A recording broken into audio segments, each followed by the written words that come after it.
So now let's proceed with the final session of this conference, and we have the return of a speaker who was here yesterday. He's come back for more. You couldn't get enough of him, could you? Well, he's going to talk about cyborg agenda, cybernetics, and other related matters, and he is Dr. Robert Duncan. Thank you.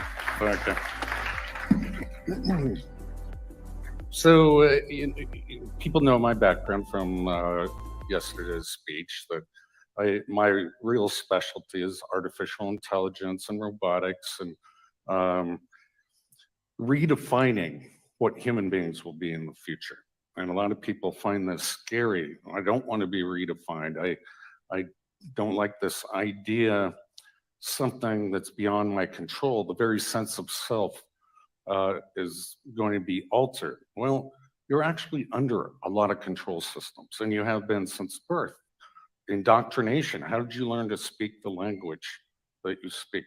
What's etiquette? How do you know how to behave in society and culture? So you've been indoctrinated.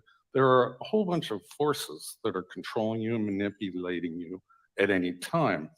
So there's this field called cybernetics, and I'm going to define it as Wikipedia defines it, but it's a notion that we are not separated from machines. We're actually systems. And so it's a concept that we are all part of an economic system. We're part of a tribe, part of a culture, and that even bionics or other human augmentation, that was my speech yesterday, is still part of us. So let me define cybernetics for you. So the man who actually defined the word, created it in 1943, was a guy by Norbert Wiener. Same time the CIA was created, by the way. But the science of control and communication in the animal and the machine. Now, there are many definitions of cybernetics. I think I read about 71 of them before creating this presentation. And many individuals who have influenced the definition of direction of cybernetics. So the man, Norbert Wiener, a mathematician, engineer, social philosopher, coined this word from the Greek, which means steersman or governance. He defined it as the science of control and communication in the animal.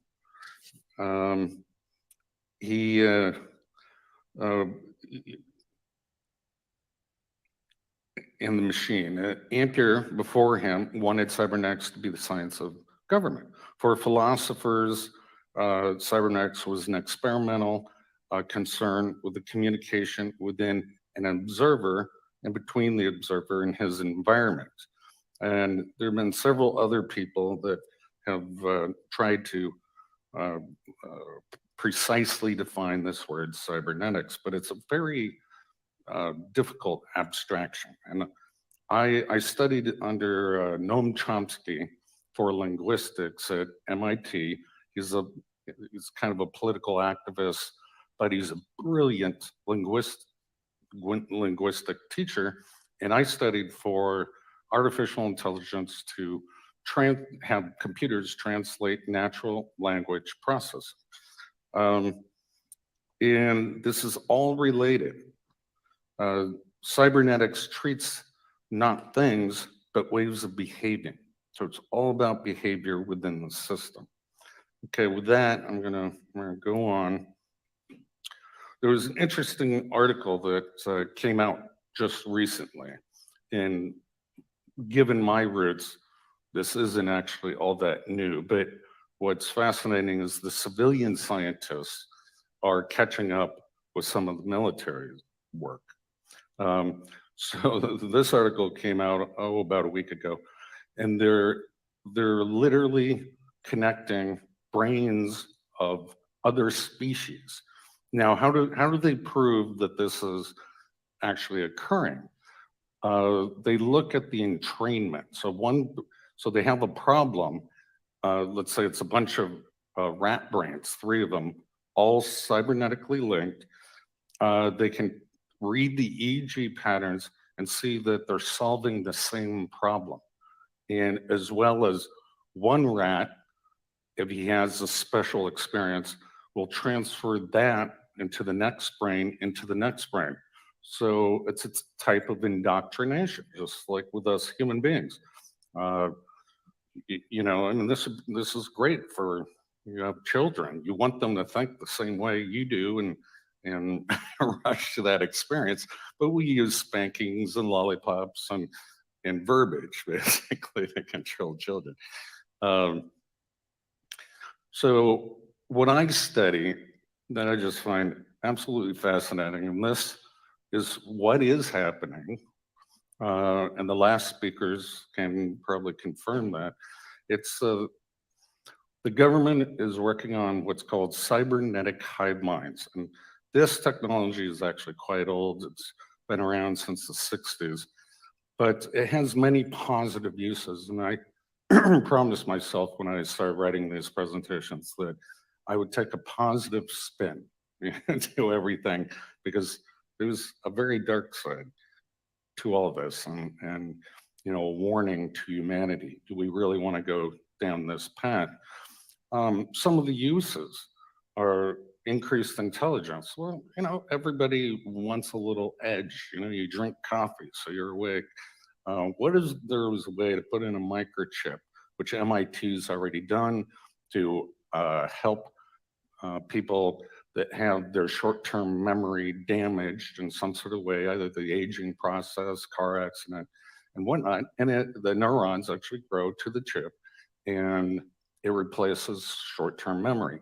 They can do this in mice where one mouse learns a skill running through a maze, place that microchip in another mouse or rat's brain, and it has some memories of how to solve the maze faster than a rat that wouldn't have had the microchip.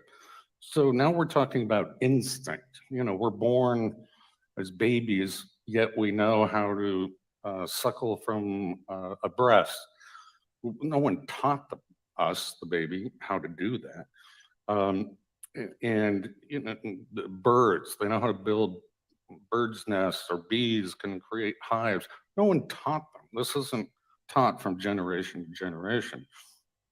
So the thing about humans is our intelligent capacity to learn, to reason, and use logic.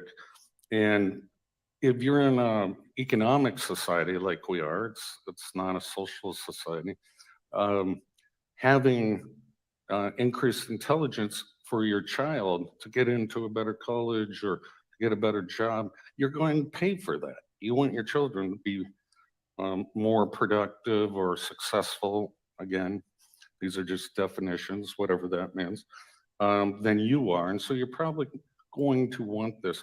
Well, with cybernetic hive minds, it's literally using the computing power of multiple people or other animals. I remember reading one report by the Army that it's kind of a dark story, but they connected an ape's brain with a young girl's brain and a cybernetic, just two-person animal hive mind, and they thought the ape would recognize itself through multiple eyes and et cetera. It's not what happened. The ape ended up killing the girl, but they've been running these experiments for a long time. What are some other positive benefits? Well, they call it the bluing effect in telecommunications, where the frequency, the wavelength of light going through the fiber optic cables becomes bluer rather than red, which is a lower frequency, so you can carry more information.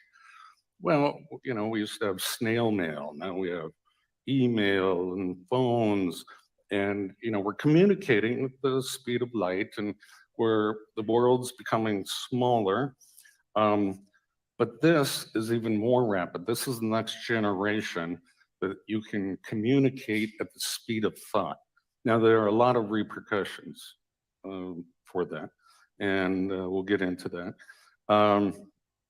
In these cybernetic hive minds, right now, about only 4 people to 6 people can be hooked up. And they're useful for things like brainstorming, sort of like a conference and communicating, but it's happening more rapidly.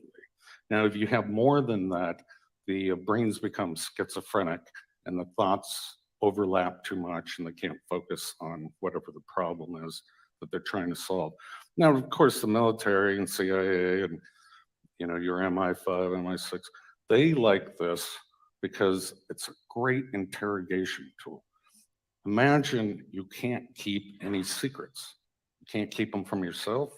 Um, so what they're working on is not just the interrogation part of probing the mind, which you can do even in the dream state when you have no defenses.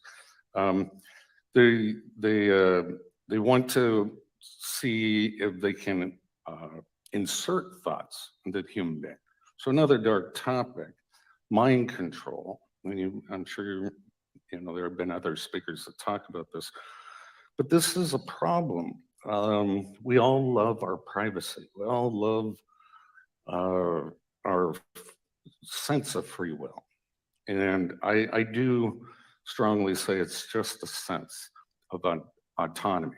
You're always, unless you're in a sensory deprivation chamber, you are always getting other influences that your mind is reacting to. They also use it for sampling the population for predictions of mass influence. So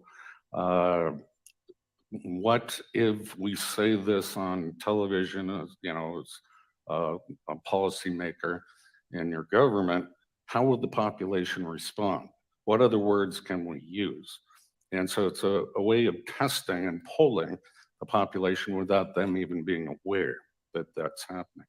But my favorite is accelerated education. I spent so many years in school and probably a third of my life. Imagine that you can pay for a system that clones your professor's ideas and thoughts quickly, eliminating all the errors of thoughts and et cetera. I mean, that's a huge boost to the economy because we spend so much money on education.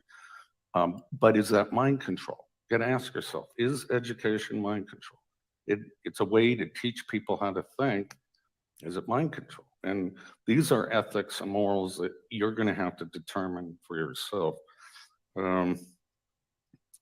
So I was talking a little bit about, mind control in particular, and something that I worked on, and I'm not proud of, but it's called the voice of God weapon. So there are 4 different techniques and technologies that can pipe voices into an individual's head. And once you can do that, you can control them using neuro-linguistic programming techniques. You're rewiring their thought processes and brains. And so this gets into what's called offensive information warfare. And they used it, I believe, in the Gulf War to tell the enemy at that time, lay down your guns, this is Allah. And it worked pretty well because hearing voices which have no direction or sound, you have to assume that it's some spiritual entity. So it works pretty well. And then, I don't know if I'm going to get into this, but there's something called hyper game theory. How do they want to see if they can manipulate people to do things that are irrational, but also walk them to their death. And so you can call it a eugenics program even. And they need to sample all cultures, language throughout the world to define their probability matrices of which tricks, techniques, deception works. That's just what's happening.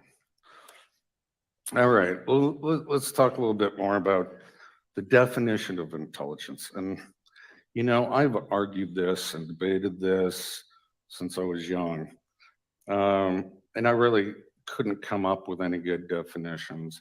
I like to think it's some form of self-awareness or reasoning, logic, and memory that's kind of more standard IQ tests.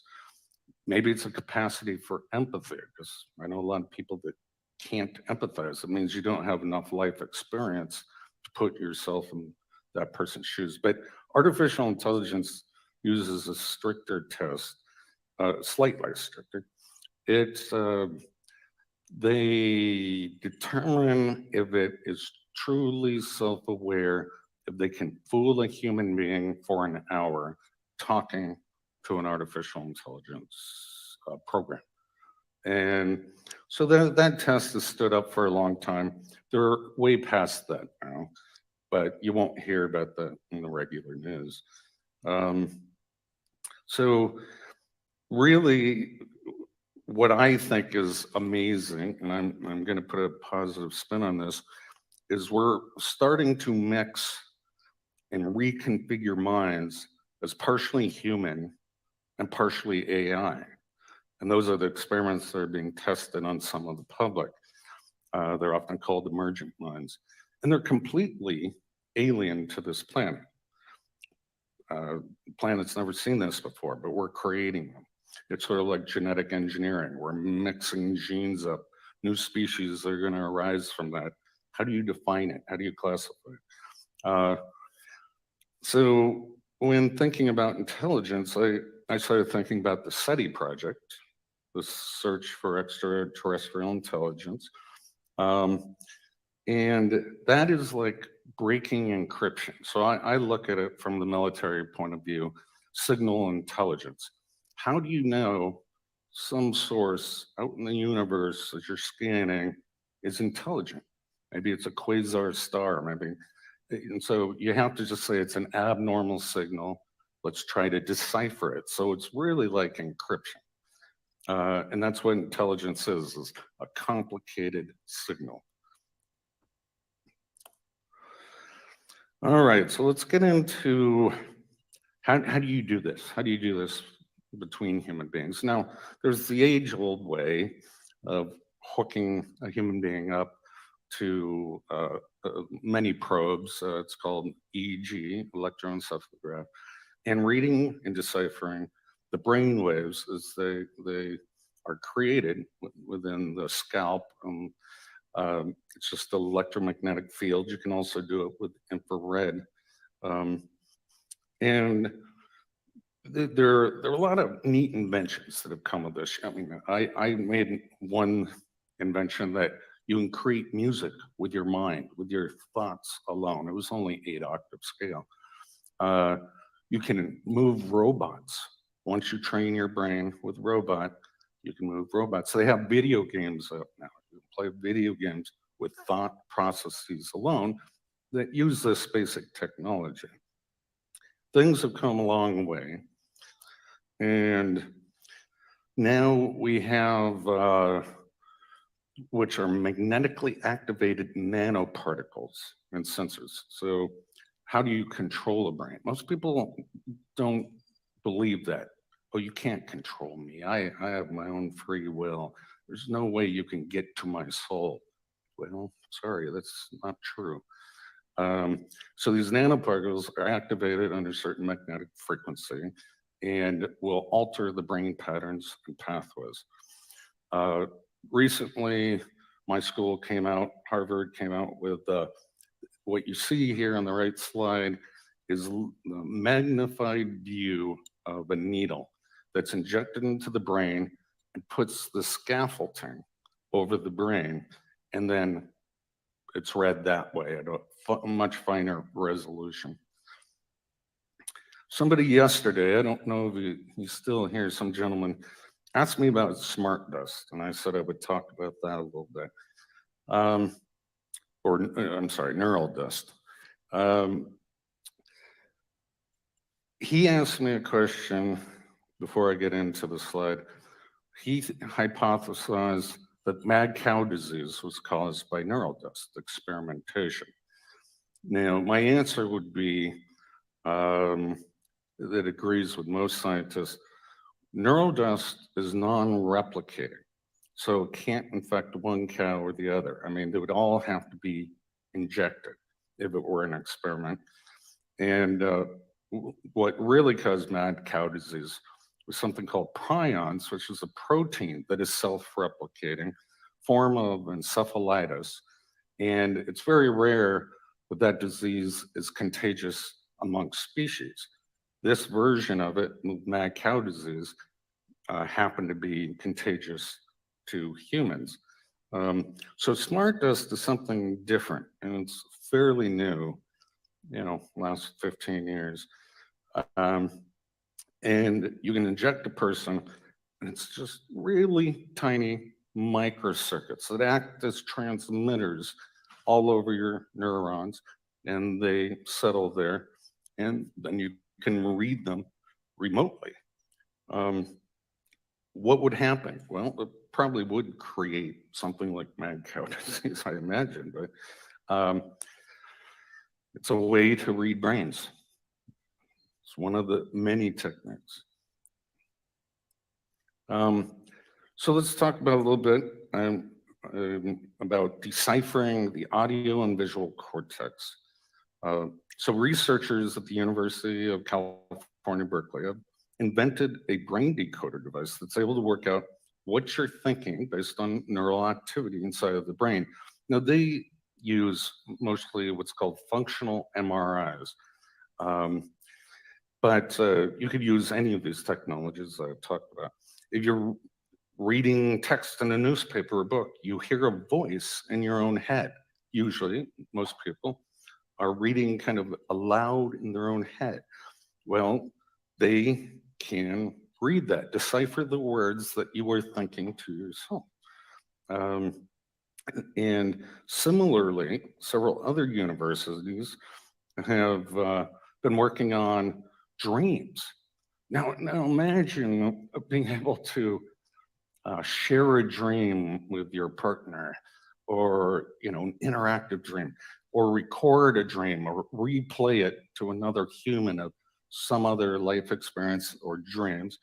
That's the wonderful vision of the technology. The downside is what I talked about earlier. You can be programmed in your dreams. Many cultures, like the Indians, believe that dreams are spiritual. God is talking to them, and hence it's a good mind control tactic. That's the time of hopefully our private, creative, subconscious processes going on.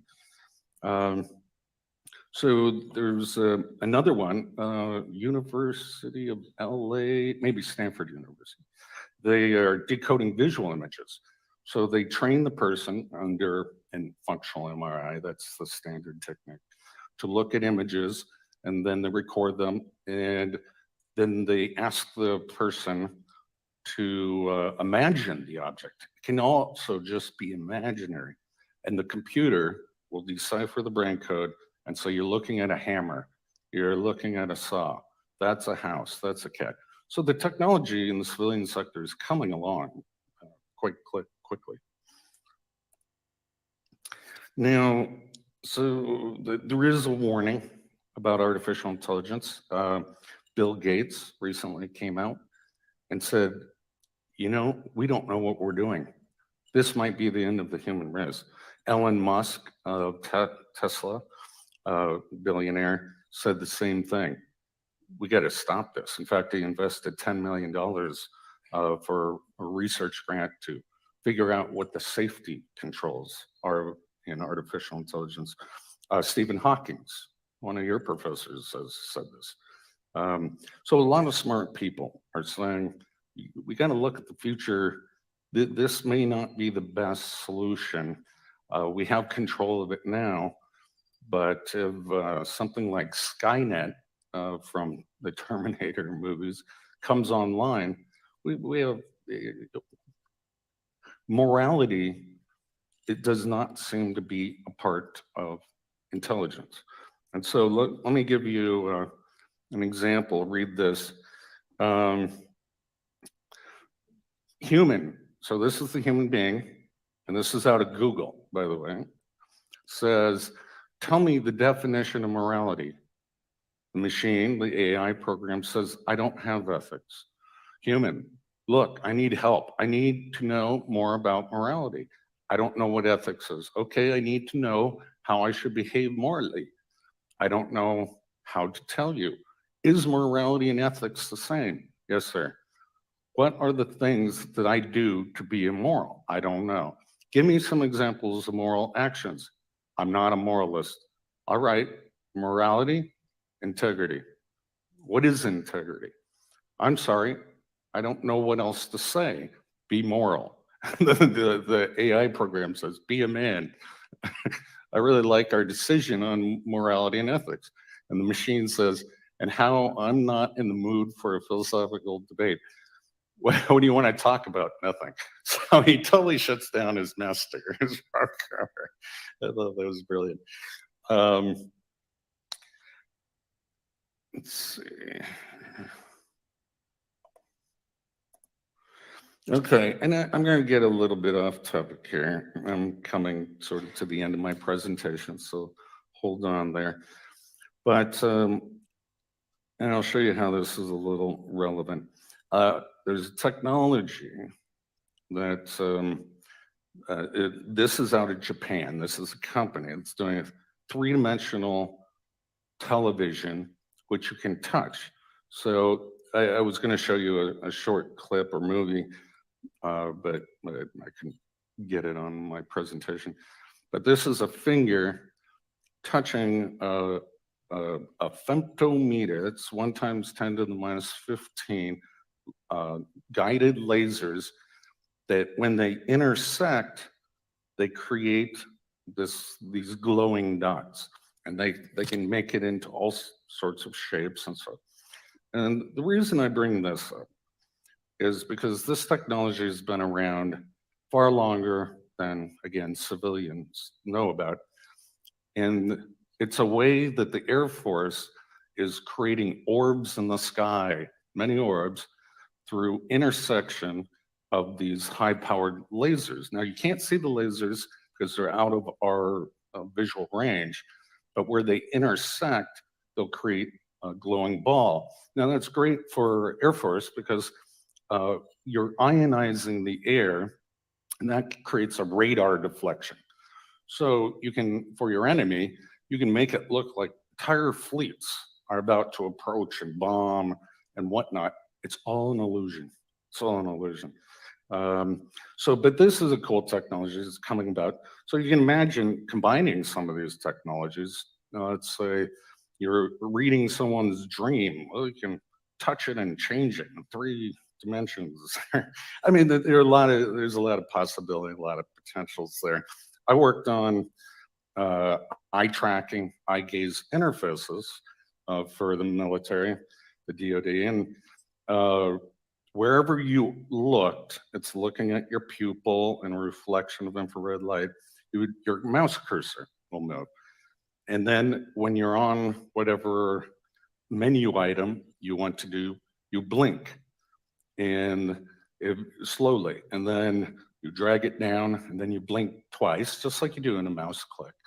And that's an operating system that's completely, hands off. I mean, there was also a voice recognition system built into it too. But what's interesting, if we can connect the visual workspace, and that's what psychologists call it, when you imagine things, you daydream, they call it the visual workspace. Also, with computer feedback into the mind, imagine the possibilities, imagine them. So I'm gonna close up here, and this is very controversial. I know. So Revelations 18:23, for by thy sorceries were all nations deceived. And there's something similar to that by Arthur C. Clarke. Any sufficiently advanced technology appears like magic to a lesser civilization. And where I'm getting with this is Reagan had a speech at the United Nations, and he made it at least 3 times. And he said, if aliens were attacking us, if we would we'd give up our differences and we'd fight the aliens. And he was just trying to make a point. Maybe a new world order is something we need to think about. Maybe we shouldn't have these wars. You know, it's an interesting way to put it, but that's how we try. Is usually governments create fear, terrorism, whatever it may be, and then we all got to stick together. And that gets into, you know, false flags. And so Project Bluebeam, which is just rumored, this is true conspiracy theory here, although I know it's possible, that somebody apparently from NASA leaked this as something they were working on. And telepathy, electronic two-way communications. Well, we have that now. And that's very scary if you've never experienced it. Making humanity think an alien invasion is about to occur at every major city. Well, we have holograms in the sky. I described that technology. And, you know, they talk about other things that might make this come about. But all I'm saying is beware. So, for example, I'm going to say something controversial. I love crop circles. I think they're just beautiful art. And the effort to make them is incredible. But I happen to have known a few gents back in America that were engineers and artists. And they built a machine that was all automated, GPS run. They would do the design. And they built a 10-mile crop circle in Nevada. You could only see from airplanes or satellites. And it was gorgeous. It was gorgeous.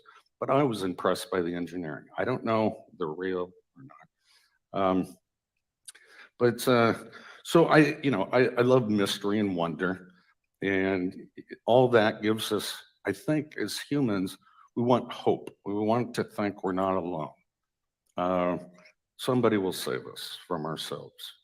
And so kind of in closing, is this the end of humanity or a beginning of a new species? Many believe that transhumanism will be the end of the human race.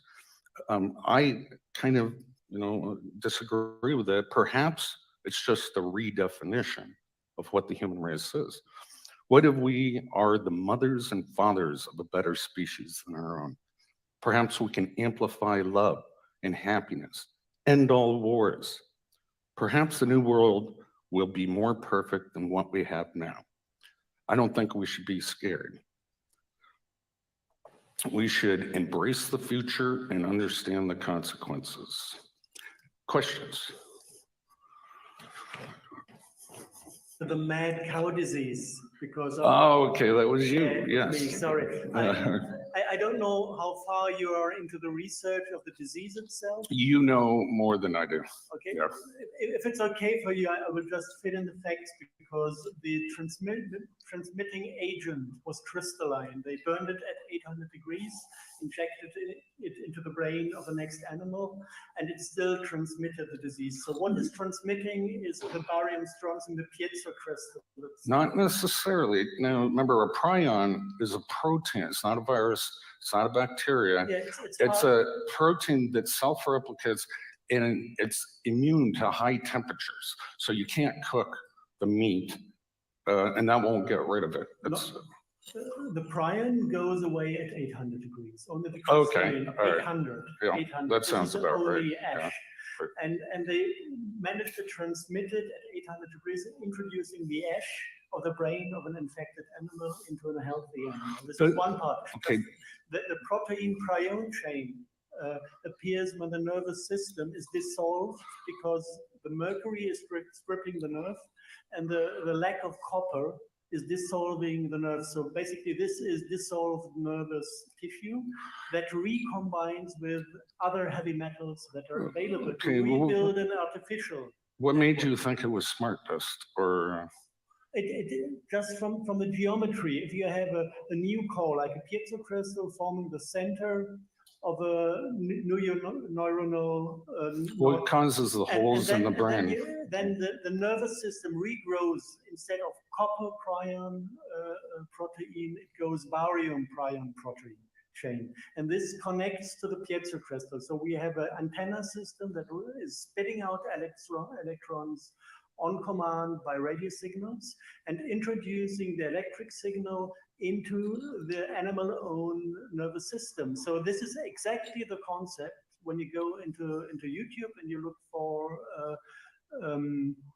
concepts of self-assembling nanobots. So what's the cover-up? Why are they covering that research?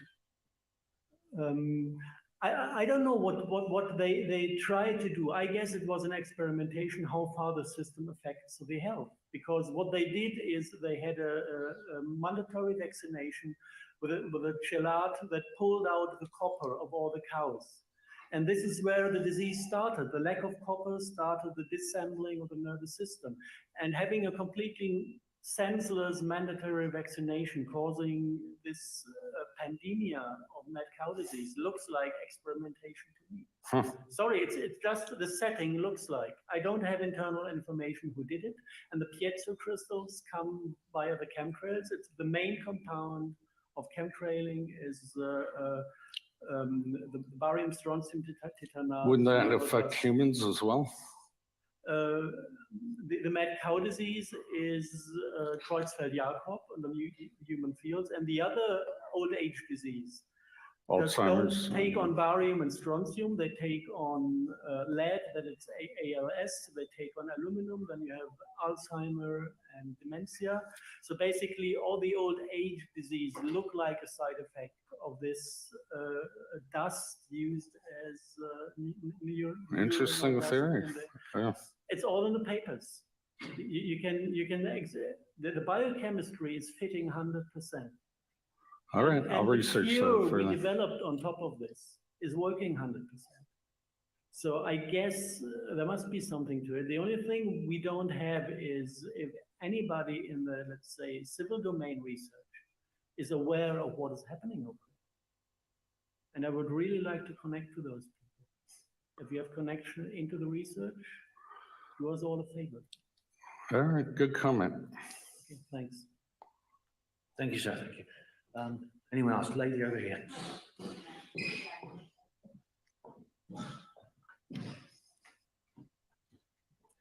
I was just wondering if you could speak more on the allowing supernatural forces going through the fiber optics and the coast cables. What I said about bluing through the fiber optic cables? I just saw on the screen, you said something about allowing a mixture of supernatural forces that could come through the fiber optic cables. Oh, yeah, I'm not sure if I said that exactly. Oh, I think there was something in I think it was the last slide, maybe. It said something like that. Yeah, the last point right there. Oh, yeah, there it is. Just wondering if you could maybe elaborate. No, but see, this is supposed to be deception. This is a project to make people believe that supernatural forces are going through their television or through the cables. So, yeah, there's no science behind it. Thank you. John Murray. Yeah, can you elaborate on hyper game theory and so-called walking people to their death? Okay. Yeah, so hypergame theory came out of a professor at Dartmouth, obviously funded by the Air Force and DARPA, and I'm excited all the acronyms. And it came from a man that died recently, a brilliant man named John Nash, who there was a movie made about him called The Beautiful Mind. And he was a mathematician who won a Nobel Prize. And he created game theory, which is used in economics as well as war theory. Now, it relies on rational players. So you run these simulations. What will China do if we make this move? What is the theory, the game, the war game going on? Or you can use it in business, similar process. Hypergame theory is one level above of that abstraction, that you don't know what game they're going to play. So they use it in cyber warfare, mostly. And attackers, hackers, they'll use several different techniques, but the defenses, the administrator and the virus protection, they don't know what game these hackers are using. So they create a probability matrix over the period of the time of sampling all the different kinds of hacks they get. Now you can apply this to other aspects of life. The way that I was using it is they're trying to, it was called mind hacking. So they're trying to hack a targeted individual, and the target individual will create mental defenses as best as they can. They'll go to their social networks. What do? They try to disrupt the social network, so you have no family or friends.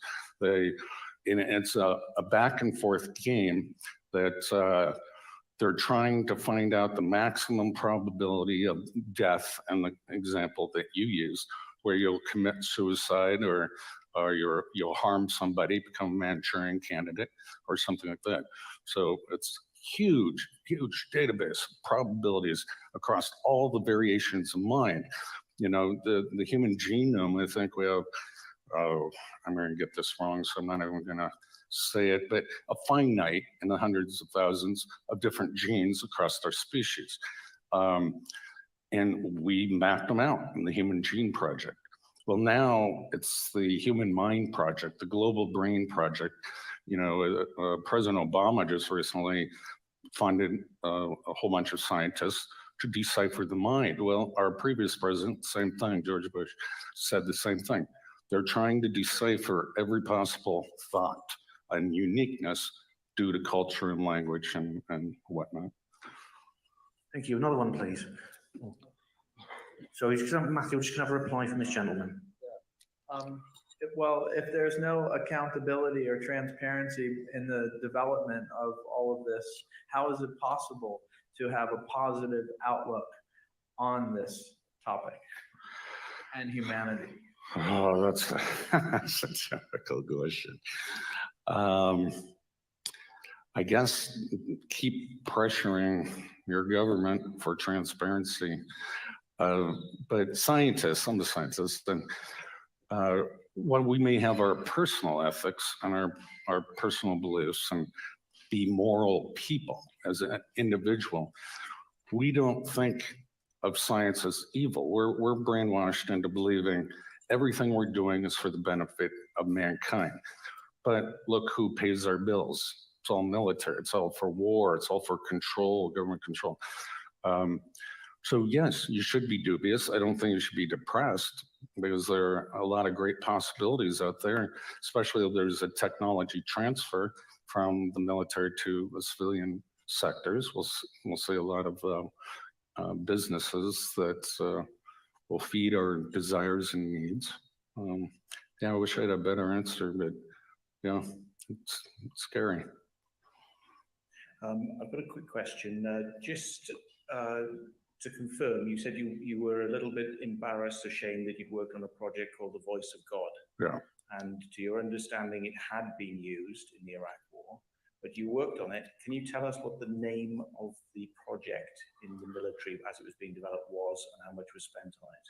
Oh, no, I wasn't interested in budgets or names, but the nickname was Voice of God.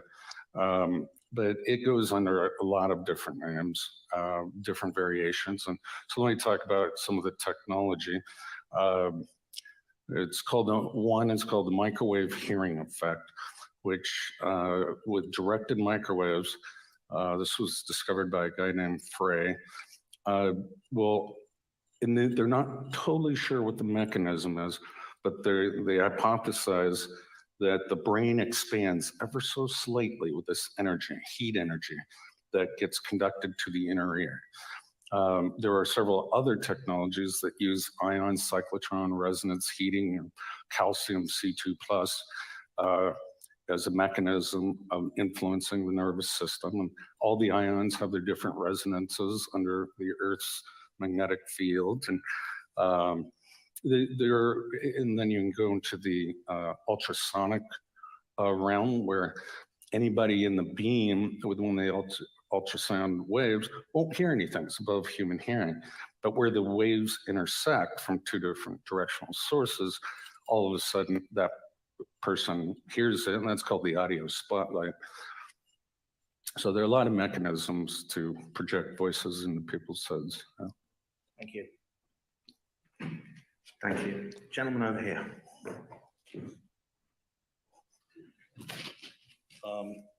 Due to some unusual experiences in the past, I'm interested in the phenomenon of time. Now, what's the latest on time travel, time anomalies research, portals, the elevator to Mars, the so-called, and stuff like this? Well, I don't know too much about time travel other than what Einstein predicted is near very high gravitational fields, and this is general theory of relativity. So like near a black hole, you can shoot yourself into the future if you circle around it. But, and you know, we have that CERN super collider that's online. That's gonna create some interesting relativity effects. I don't know any instrument that can beam you back in time. That would be a paradox in the universe. Gentleman wants to reply here. Actually, I developed some kind of a theory which is more spiritual in that sense. It is that we have been in the future, maybe 10, 15, 20 years from now, at the extension level event, facing this, and finally having come back from the future, and trying to change the present right now, just living our own lives again. And this isn't much about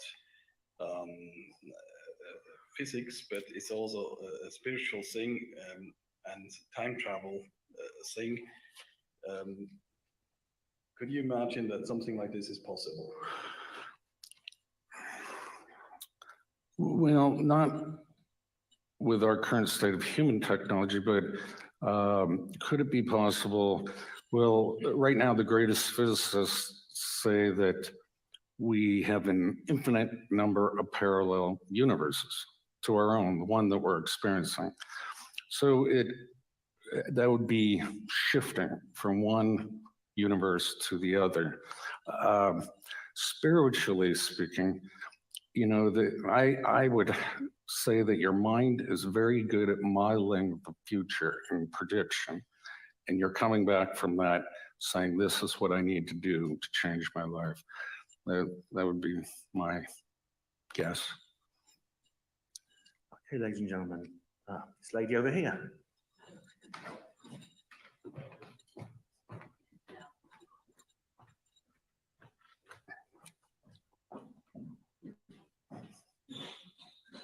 Hello. Hello. How many implants do you think the average person has? I'm sorry, I couldn't hear that. How many implants the average person has?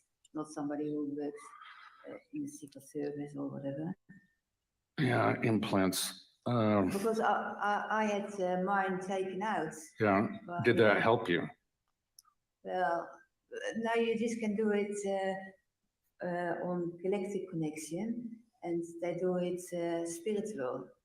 And most people, they put implant in the third eye on. And Okay, I can understand it as a spiritual experience, but once your brain has been mapped out, you're kind of in the system. You have unique resonance signature, body and brain. The head, for example, resonates in most adults around 80 hertz, and the human body around 450 megahertz, 80 hertz, they say that, 80 megahertz. But you have a unique signature, everything from your fingerprint to your unique brain patterns. So maybe once you've been implanted, you're in the system, you can be tracked anyway, and taking the chips out won't really do any good. No, but it's a spiritual process, what they do. They take it out spiritually. Haven't you heard of it? Well, yes, I don't know. And it's from the orphans. They put implants in people. I have heard of it. I only know military and the experimentation they're doing on humans, so I can't really respond to that question. Yeah, but how many do you think people have on average? Well, for my research, I've interviewed about 1,000 people and 900. I estimate a minimum of 10,000. Now, with one person, how many implants have they put? Oh, in a single person? Well, it depends. Are we talking about neural dust, as I spoke about, which, you know, those are millions and too tiny for you to. Thank you. It's a lady at the front here. Is that it? There's a lady here. I'd like to ask a question afterwards as well. Okay, That's all right. sure. Hello. I have a question that relates to step 3 in Project Bluebeam. It concerns telepathic electronic two-way communication. I wondered if it was possible for images to be directed into the thoughts and the minds. For a number of reasons for myself and yeah, in fact, all 5 senses can be mildly overridden depending on the state. Now, if you're in a sensory deprivation tech, your mind seeks stimulus, you know, hearing, sight, temperature, anything. So if you're in that situation, your dreams become your reality. Your brain cannot tell the difference. But in other circumstances, if you stay well stimulated, it's difficult to project visual images into the target. But even university professors are working on those. So yes, it's absolutely possible and is being done. And in fact, many people complain about forced dreams or something like that their dreams are not their own. You know, that can be, there are a whole bunch of subconscious ways that can be done, as well as stimulating the visual cortex in the right patterns and try to project them into the target. Yeah. So who would be projecting these, sorry, who would be, which organization would be projecting these, who's responsible? You can't say. Okay, but it just seems to be very real because I've heard it from more than one source, and it can be it's quite real. Because you're awake, you're not asleep necessarily. Yeah, and it projects also in the visual workspace, as I mentioned before. So it's like your third eye, and you can see both your, you know, through your retina, as well as this other projection at the same time. Your brain's been rewired, and it's inserting this third eye projection, if you will. Is there any way we can protect against this? No, great question. No, you can dampen the effects through stimulating your senses, like music or that kind of thing, and that seems to help. Certain drugs can dampen the effects, but no one's found a little device that you can wear around that will block the signal. No tinfoil hats, no, they don't work. Thank you. I reckon we've got time for about 2 more. There's a lady up here who wants to ask one, and then I'd like to ask you a question at the end, if that's all right. Oh, sure. Sure, here we go. You were talking about forced dreams. I know of 4 people in 2012 that had dreams about Atlanta, 2 in the UK and 2 in Florida, who kept having dreams about Atlanta, and 2 ended up moving there and 1 ended up going for a few months. And it's strange how we all kind of found each other there in Atlanta. But I was telling a friend of mine this before, and she said that ages ago, an ex-FBI agent told her that there was a really large underground base in Atlanta where they're doing human experiments, and that sounds mad, but have you ever heard anything? Not in Atlanta, but they are everywhere. I mean, I've heard the rumors. I've been to a couple secret bases in your countries, but no, I didn't find any human experimentation going on. But one of the things we were talking about, mind control and manipulation, part of the research they're doing is to see if they can manipulate people to run into other people. They call them information couriers. It's just part of a big game that the intelligence agencies are playing. Okay, I'll come down on the stage actually, because I think it's probably going to be the last question.